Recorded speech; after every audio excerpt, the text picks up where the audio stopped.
करते हैं अल्लाह के बाबरकत नाम से जो बड़ा मेहरबान और नहायत रहम वाला है। तमाम तारीफ़ें मेरे अल्लाह रब्बुल इज़्ज़त के लिए हैं। खौफनाक कहानियों के मुअज़्ज़ज़ नाज़रीन को मेरी तरफ से अस्सलाम वालेकुम। उम्मीद करती हूँ आप सब लोग खैरियत से होंगे, जहाँ होंगे खुश होंगे। हर रोज़ की तरह आज भी आप लोगों के लिए बहुत ड्रामनी कहानियाँ लाई हूँ जिन्हें आप लोग बहुत पसंद करेंगे। आज की पहली खौफनाक कहानी इकरा शेयर कर रही है। इकरा कहती है, आज आपके साथ हम लोगों की ज़िंदगी में पेश आने वाली एक बहुत ही ज़्यादा ड्रावनी कहानी शेयर करना चाहती हूँ। हम लोग कसूर सिटी के रहने वाले हैं। जो कहानी आज आपके साथ में शेयर करने जा रही हूँ ये आज से 15 साल पुरानी बात है। मेरे बड़े भाई की शादी तय हो गई थी, तो उससे पहले मेरे अब्बू जान ने हम लोगों का नया घर बनाया। जगह ली हुई थी, वहाँ पर नया घर बना लिया। तो भाई की शादी से तकरीबन 1 माह पहले हम लोग उस घर में शिफ्ट हो गए। हम लोगों ने सारी तैयारियां की। 1 माह गुजर गया, पता ही नहीं चला। भाई की शादी भी हो गई। अभी भाई की शादी को 3 दिन गुजरे थे। तो एक शाम की बात है, सख्त सर्दी का मौसम था, बहुत सख्त सर्दी थी। हम लोगों के घर में हम लोगों ने एक अपने घर का कुछ ऐसा हिस्सा भी रखा था जहाँ पर हम लोगों ने सब्जियां और पौधे लगाए हुए थे। मेरी भाभी को सब्जी के साथ बहुत ज़्यादा लगाव था, ग्रीनरी बहुत पसंद करती थी, तो वो अक्सर वहाँ पर जाकर बैठा करती थी। जब धूप होती थी तो वहाँ पर जाकर बैठ जाती थी। कहीं धूप में वो वहाँ पर बैठी तो वहाँ पर उनकी कुछ पता नहीं कोई चीज़ रहेगी, तो उसको ढूंढती ढूंढती वो शाम के टाइम उस तरफ चली गई। जो ही वो जहाँ पर वो सारी ग्रीनरी थी उस साइड पर जाने लगी तो एकदम से उनको अजीबोगरीब परिंदे की आवाज़ आई। भाभी थोड़ी सी डर गई कि ये पता नहीं किस परिंदे की आवाज़ है। इतनी वो अजीब आवाज़ थी, वो डर के पीछे हटी और देखने लगी कि ये इतना करीब से कोई परिंदा कैसे हो सकता है। थोड़ी सी और आगे जाने लगी तो बाकायदा ऐसा लगा जैसे किसी ने उनके सर के ऊपर पर फड़फड़ाए हैं, जैसे परिंदे के पर फड़फड़ाए हैं। बहुत ज़्यादा डर गई और फ़ौरन से अंदर भागी और आकर सबको बताया कि इस तरह से मैं बाहर अपनी कोई चीज़ भूल गई थी। शायद उनका कोई ब्रेसलेट था या ऐसी कोई चीज़ थी। तो मैं वो उठाने के लिए गई तो वहाँ पर मुझे अजीबोगरीब परिंदे की आवाज़ आई है। बाकायदा मेरे सर के ऊपर उसके पर फड़फड़ाए हैं। वो अभी भी वहाँ पर बोल रहा है। अम्मी ने जब ये बात सुनी, अम्मी फ़ौरन से बाहर आई। बाहर आकर अम्मी ने भी आवाज़ सुनी।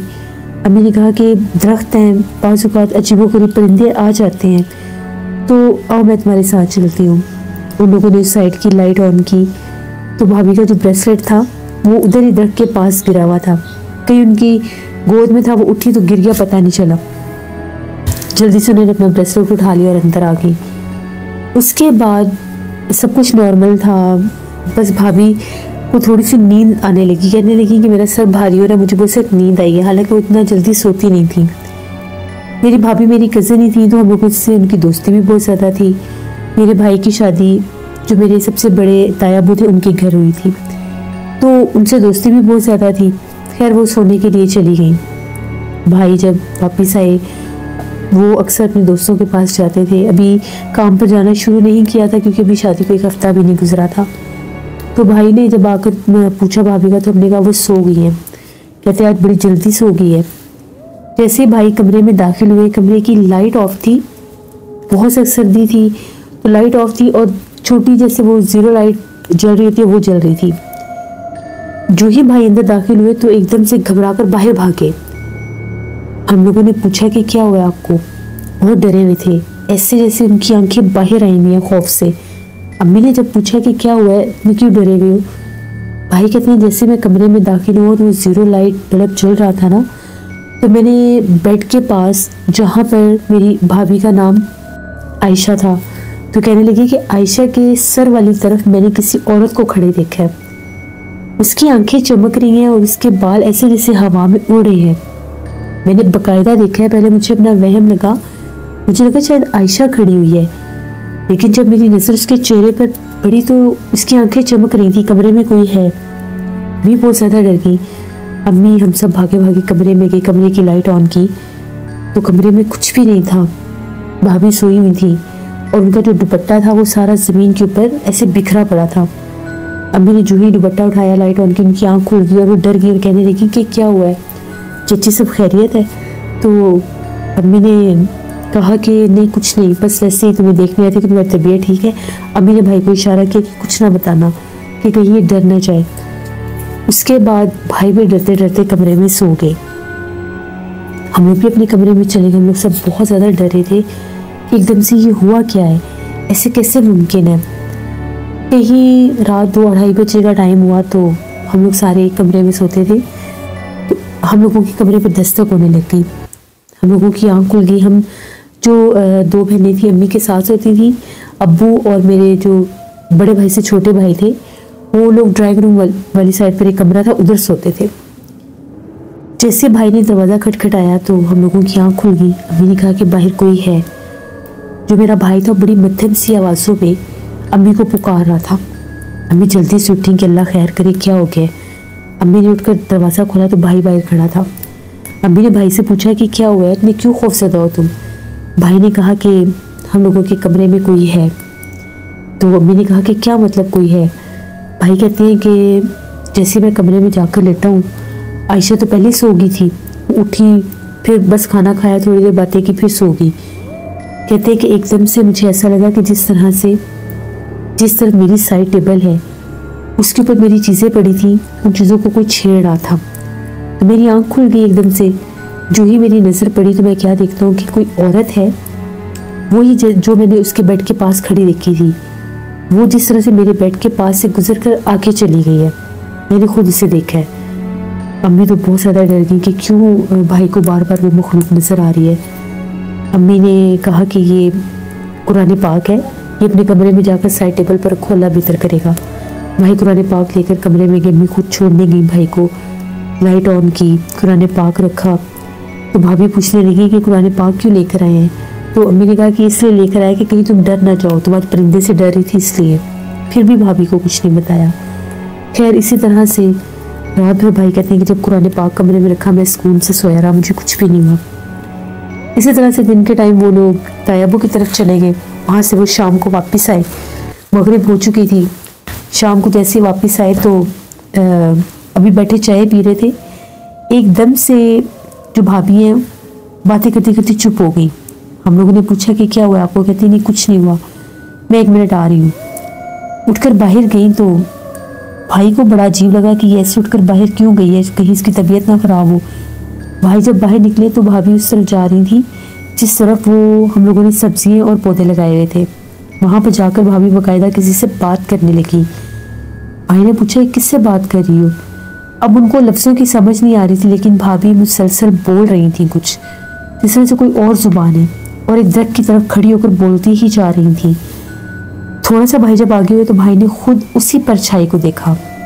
वही औरत जो उन्होंने कमरे में देखी थी, वही मखलूक देखी। उससे भाभी हम कलाम होकर बात कर रही थी। भाई ने एकदम से उनका बाजू खींचा और कहने लगे आयशा किससे बातें कर रही हो, क्या मखलूक है ये, कौन है ये। तो जैसे उनका सपना टूटा और वो भाई के मुंह की तरफ देखने लगी और कहने लगी मैं यहाँ पर क्यों आई हूँ, मुझे तो नहीं पता मैं यहाँ पर क्यों आई हूँ, मुझे तो एकदम से कोई आवाज़ आई है, मुझे कोई पुकार रहा था। तो जब मैं बाहर निकली हूँ तो मुझे एक औरत ने इशारा करके इस तरफ बुलाया और मैं इधर आ गई। अब तो बस हम लोग बहुत ज़्यादा डर के, जैसे ही शाम होती थी हम लोगों के घर में एक्टिविटीज़ शुरू हो जाती थी, और होती भी तब भी थी जब भाई और भाभी घर होते थे। अम्मी ने कहा कि ये तो हमें लाजमी पता करवाना चाहिए, अभी तो शाम है, पूरी रात पड़ी है कि रात को कुछ मसला ना बन जाए। ईशा का जब टाइम हुआ तो अब्बू नमाज़ पढ़ने मस्जिद में जाते थे। अब्बू ने नमाज के बाद वहाँ के जो मुफ्ती साहब थे मस्जिद के, उनसे बात की कि इस तरह से हमारे घर में मसला बना हुआ है, मेरे बेटे की भी शादी हुई है, तो अब ये प्रॉब्लम बन रही है कि हमें कोई मखलूक तंग कर रही है, नज़र आ रही है।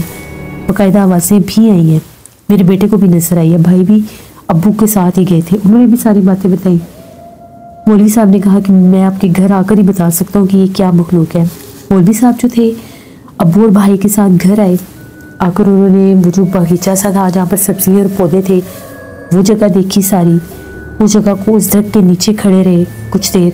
उसके बाद जो मेरे भाई का कमरा था उस तरफ गए, वहाँ पर कुछ पढ़ाई की। तकरीबन 10-15 मिनट के बाद मौलवी साहब ने कहा कि आपके घर में जिन्नात हैं, बड़े सख्त किस्म के जिन्नात हैं, और ये जिन्नात ही आपकी बहू को भी तंग कर रहे हैं और बेटे को भी। ये ऐसे जिन्नात हैं कि जब किसी घर में किसी की भी शादी होकर आती है, कोई नई जैसे अब आप लोग अपनी बहू लेकर आए हैं, कोई दुल्हन आती है, किसी लड़की की शादी होती है तो ये उस पर हावी हो जाते हैं, फिर उनको तंग करते हैं। अभी तो ये एक औरत के रूप में नजर आ रही है, अभी इसके अलावा भी ये मर्द जिन्नात भी हैं और ये सारे इन्हीं दरख्तों के ऊपर रहते हैं जो जिस जगह पर आप लोगों ने सब्जियां लगाई हैं। ये दरख्त यहाँ पर पहले के ही मौजूद थे। हम लोगों ने बताया कि जी ये दरख्त यहाँ पर पहले के ही मौजूद थे।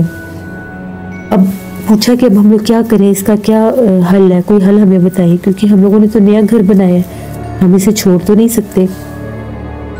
तो लोगों ने, मौलवी साहब ने ये कहा कि इसका यही हल है कि आप लोग अपने घर में 7 दिन सूरह बकरा जो है उसकी तिलावत करें, ऊंची आवाज़ में पढ़ें और बाकायदा हम कलाम होकर उन जिन्नात से कहें कि हमें तंग ना करें, हमारी बहू को तंग ना करें। अगले दिन हम लोगों ने यही काम किया। अगले दिन हम लोगों ने घर में सूरह बकरा पढ़ी और बाकायदा मेरे अब्बू जो हैं जिन्नात से हम कलाम हुए। जैसे अब्बू ने जाकर वहाँ पर बात करने की कोशिश की उन दरख्तों की तरफ अब्बू के ऊपर, तो उन पर किसी मखलूक ने हमला कर दिया। अब्बू कहते हैं कि बाकायदा मुझे ऐसा लगा जिस तरह से कोई काले रंग की कोई बड़ी तेज सी चीज़ मेरी तरफ लपकी है। अब्बू पीछे की तरफ गिरे, उनकी कमर पर बहुत चोट आई, हम लोग बहुत ज़्यादा डर गए। अम्मी ने कहा कि अब इनसे हम कलाम नहीं होना, बड़े सख्त मखलूक है ये। हम लोग तो इस हद तक डर गए कि जिस दिन हम लोगों ने सूरह बकरा पढ़ी उस दिन जिन्नात ने हमें बहुत ज़्यादा तंग किया। रात भर हम लोगों के घर से अजीबोगरीब आवाज़ें आती रहीं, यहाँ तक कि किचन के बर्तन तक उन लोगों ने गिराने शुरू कर दिए। बाकायदा ऐसे लग रहा था कोई प्लेटों को गिरा रहा है कोई, और इतनी डरावनी आवाज़ें आ रही थी कि जिस तरह से बाकायदा कभी कोई बच्चा रोता है, कभी किसी आदमी के गुस्से से बोलने की आवाज़ें आती हैं। हम लोग तो बहुत डर गए। हम लोगों ने अगले दिन सूरह बकरा नहीं पढ़ी, वो अमल हमने वहीं पर छोड़ दिया। उसके बाद ये हुआ कि मेरी भाभी की तबीयत ख़राब होने लग गई। वो कहती थी कि मुझे जब भी मैं सोती हूँ मुझे ऐसा लगता है कि मेरे जिस्म के ऊपर, मेरे सर के ऊपर, मेरे सीने के ऊपर बहुत ज़्यादा बोझ सा पड़ जाता है। मेरी आँख खुलती है तो एक औरत मेरे ऊपर जैसे बिल्कुल मेरे चेहरे के ऊपर झुकी हुई होती है और उसने अपने दोनों हाथ मेरी गर्दन के पास रखे होते हैं। वो इतना डरी, रोने लग गई और ये कहा कि मुझे मेरी अम्मी के घर जाना है। वो 5-10 दिन के लिए अपनी अम्मी के घर चली गई। अब भाई अपने कमरे में अकेले थे, भाई तो नहीं गए, भाई उनको छोड़कर आ गए थे। जैसे ही फिर रात हुई, 1:30 बजे का टाइम था, भाई ने फिर आकर हम लोगों को जगाया और कहने लगे मुझे बहुत डर लग रहा है, मुझे कोई मखलूक सोने नहीं दे रही है। बार बार जो कमरे की अलमारी है उसको कोई छेड़ता है, उसका कोई दरवाज़ा खोल देता है। मैंने 2 दफ़ा उठकर बंद किया है, तो एकदम से फिर जब दरवाज़ा खुला तो मैं उठकर बंद करने लगा तो मैंने देखा कि अलमारी के आगे जिस तरह से कोई औरत खड़ी है और अलमारी की चीज़ों को छेड़ रही है। मुझे बहुत डर लग रहा है। मैंने इस कमरे में अकेले नहीं सोना। फिर अब्बू को जगाया। अब्बू की पहले तबीयत बड़ी ख़राब थी, उनको गिरने से काफ़ी चोट आई थी, लेकिन अल्लाह का शुक्र है कोई सीवियर प्रॉब्लम नहीं हुई थी। अब्बू भाई के पास उस कमरे में सोने के लिए चले गए। सुबह 8 बजे का टाइम था तो अब्बू ने हम सबको जगाया और कहा कि मैं उस कमरे में नहीं सो सकता। रात भर मैं जागता रहा, मैं सो नहीं सका। पूरी रात मैंने आयतुल कुर्सी पढ़ी है। रात भर उस कमरे में जिस तरफ अलमारी वाला हिस्सा है जहाँ पर भाभी सोती थी, वो मखलूक रात भर मेरे पैरों की तरफ खड़ी रही है और वो इतनी खौफनाक है। मैं आयतुल कुर्सी पढ़ता था तो वो आगे नहीं बढ़ सकती थी, वरना 2 बार वो मेरे बिल्कुल करीब आई है। वो बिल्कुल ठीक कह रही थी, उसके ऊपर उस मखलूक ने बिल्कुल हमला किया। अब जो मेरे छोटे भाई थे उन्होंने 2-3 लोगों को कहा हुआ था किसी आमिल के बारे में। एक आमिल का पता चला, उन आमिल ने शाम को हम लोगों के घर आना था। वो आमिल हम लोगों के घर आए, उन्होंने कुछ ज़रूरी सामान मंगवाया जिसमें लहसुन बहुत ज़्यादा था, नींबू बहुत ज़्यादा थे, इसके अलावा हरी मिर्चें थी, अगरबत्तियाँ थी, ऐसी बहुत सी चीज़ें थी, कील थे, वो उन्होंने मंगवाए। और उन्होंने जब भाभी वाले कमरे में जाकर अमल किया तो उनका ये कहना था कि वो जिन्नात इस कमरे में बहुत ज़्यादा आते जाते हैं, क्योंकि ये जिस तरह से नई दुल्हन का कमरा है और इसके ऊपर उनका ज़्यादा असर भी है। ये जो आपकी बहू है ये पहले से भी आसिफ ज़दा है, इसके बचपन में इसके पीछे जिन्नात थे। और जब भी किसी ऐसे लड़का या लड़की की शादी होती है, वो निकाह के बंधन में जब जाते हैं तो उनके ऊपर वो जिन्नात हावी हो जाते हैं। वो जिन्नात भी इसके पीछे लगे हुए हैं जिसको तंग कर रहे हैं। आप लोग बेशक पता करवाएं। अब सारी बात है, भाभी हमारी कज़न भी थी, अक्सर उनकी तबीयत ख़राब रहती थी और वो सर के ऊपर एक काले रंग का जैसे कोई पट्टी सी बांध के रखती थी। जब हम लोग पूछते थे तो वो ये कहती थी मेरे सर में दर्द रहता है तो मैंने ये दम करवा के बांधी हुई है। हम लोगों ने ये बात आमिल को बताई तो उनका ये कहना था कि इसके ऊपर जिन्नात का बसेरा है। जिस लड़का या लड़की के ऊपर जिन्नात का बसेरा हो, जो आमिल होते हैं वो काले रंग के पट्टी के ऊपर नक्श लिखकर इसके माथे के दरमियान में बांधते हैं तो वो जिन्नात उन पर हावी नहीं हो सकते। इसको कभी ना कभी दौरे भी पड़े हैं, इसकी वजह से ये जिन्नात ज़्यादा तंग कर रहे हैं। फिर उन्होंने बताया कि वो जो एक दरख्त है उस दरख्त के ऊपर भी जिन्नात का बसेरा है। आप लोगों के इस घर में आबाद होने से पहले उस दरख्त के करीब ज़्यादा शाम को नहीं जाना जिसके ऊपर परिंदा बोलता था। फिर उन्होंने उस दरख्त पर कुछ कील लगा दिए। भाभी के कमरे में कुछ लेमन थे और हरी मिर्चें थीं, उन पर कोई नक्श लिखकर उन्होंने तो वो लटका दिए और कहा कि तकरीबन 11 दिन इस कमरे में कोई भी नहीं सोएगा। अब भाई जो थे वो भी अब्बू वाले जहाँ पर अब्बू और भाई सोते थे दूसरे वहाँ पर सोना शुरू हो गए। भाभी को ये मना कर दिया गया कि आपने 11 दिन से पहले नहीं आना। जब उनसे पूछा गया तो उन्होंने ये बात तस्लीम की कि वो बचपन में डरती थी और उनके ऊपर किसी मखलूक का साया था। तो ये भी कहती थी कि उनको अक्सर एक परछाई नज़र आती थी। दौरे भी उनको एक से 2 बार पड़े हैं इस तरह से कि वो कहती हैं कि उनके घर का जो ऊपर वाला कमरा था वो वहाँ पर अकेली सोती थी। तो जब भी वो वहाँ पर अकेली सोती थी तो वो कहती हैं कि मुझे बाकायदा कोई चीज़ इतना डराती थी कि मेरे हाथ पाँव टेढ़े हो जाते थे। फिर एक आमिल के पास गए तो उन्होंने वो काली पट्टी उनके सर पर बांधने के लिए दी, जिसके बाद वो दौरा तो उनको नहीं पड़ा, लेकिन जब उनका निकाह हुआ तो उन्होंने वो पट्टी उतार दी और उन्होंने वो काली पट्टी उतार दी, जिसकी वजह से वो आसेब उन पर हावी हो गया और हम लोगों के घर का वो दर्द भी आसेब ज़दा था। 11 दिन जब हम लोगों ने वो कमरा बंद कर दिया और वहाँ पर वो अमल की चीज़ें लगा दी गई तावीज़ात के साथ, तो 11 दिन उस कमरे से एक औरत और मर्द के चिल्लाने की आवाज़ें आती थी रात के वक्त। बहुत ऊंची नहीं, हल्की हल्की आवाज़ें आती थी। 11वें दिन जब वो आमिल आए उन्होंने आकर वहाँ से वो चीज़ें उतारी, वहाँ पर हम लोगों के घर में पढ़ाई की, मेरी भाभी को बुलाया, उनको हिफाजत का एक तावीज़ दिया और कहा कि अब आप पर वो जिन्नात हावी नहीं होंगे। अगर आप इधर ही रहती तो शायद आपको फिर से दौरे पड़ने लग जाते। और इस बार वो एक से बढ़कर ज़्यादा जिन्नात थे जो हावी हो जाते। फिर हम लोग अभी भी उसी घर में रहते हैं, यानी अब तो अल्हम्दुलिल्लाह से जो मेरे भाई हैं उनके बच्चे भी हैं, दूसरे भाई की भी शादी हो गई है, तो अब हम लोगों के घर में ऐसा कुछ नहीं होता। लेकिन वो जो एक दरख्त है उसके पास हम लोग भी रात को नहीं जाते। गर्मियों का भी मौसम हो उस दरख्त से हम लोग दूर ही रहते हैं। अक्सर जो हम लोगों के बच्चे हैं, जो भाई के बच्चे हैं, वो अक्सर कहते हैं कि हम लोगों को इस दरख्त से बच्चों की भी आवाज़ें आती हैं, बच्चे हम लोगों को बुलाते हैं, आवाज़ें देते हैं, लेकिन वो जिन्नात उस पर कैद हैं क्योंकि वहाँ पर वो कील लगे हुए हैं, तो जिन्नात वहाँ से आ नहीं सकते। तो ये हम लोगों की एक कहानी थी जो मैंने आपके साथ शेयर की। बहुत शुक्रिया इकरा आपका। वैसे ये थी आज की खौफनाक कहानी। उम्मीद करती हूँ आप लोगों को पसंद आई होगी। आप लोग भी अपनी खौफनाक कहानियाँ शेयर कर सकते हैं डिस्क्रिप्शन बॉक्स में दिए गए email ID nushinmir57@gmail.com पर। इसके अलावा आप लोग मुझे कमेंट बॉक्स में भी स्टोरी शेयर कर सकते हैं। नाना जी की कहानियों में कल स्टोरी ऑन एयर करूँगी, उसको विजिट करिएगा। उन्हीं सैटरडे में भी परसों स्टोरी ऑन एयर करूँगी, उसको भी विजिट करिएगा।